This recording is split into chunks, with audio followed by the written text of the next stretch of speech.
gada gabayga gurowga iyo tirinta geerarka ma gorfaynino waayahan waa ka gabsadaye ma dhexgalinino guud ahaan gooyayo nacaye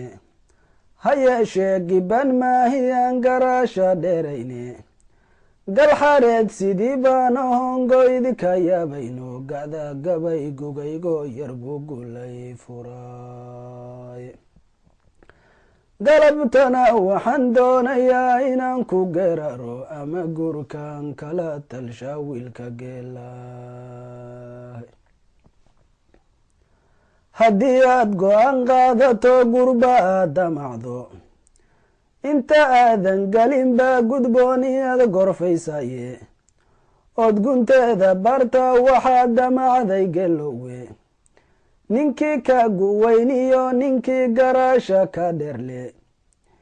iyo geedka kii tagi jiriyo goobihii kulanka iyo kii horta guursada qayb la gaaliyaye oo go-aanka damacsan tahay lala gorfeeyaye anna galab taban soo gudbiyi garaashadaydiye kala garo wixii kugu gafiyo wixii gudboonka gabar dhowr tilmaamood ayaa sababa gurkeede midba quruxda loo guursada laguna goobtaye midna magaca qoyskay gashay gurku muudataye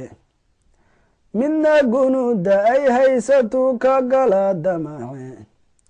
midna waxaa gayaanka ka dhiga garaasha dimeede geelow si gaara u ogow tan u gadaalaysa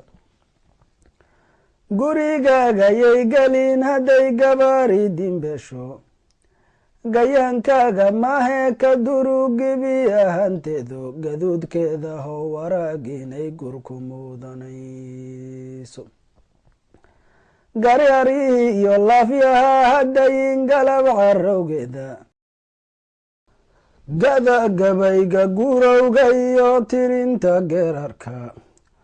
ma gorfaynino waayahan waa ka gabsadaye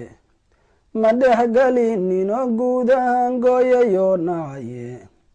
ha yeeshee giban maahiyaan garaasha dheerayne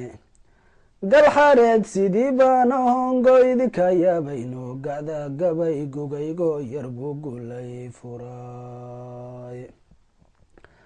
galabtana waxaan doonayaa inaan ku geeraro ama gurkan kala talsha wiilka geelay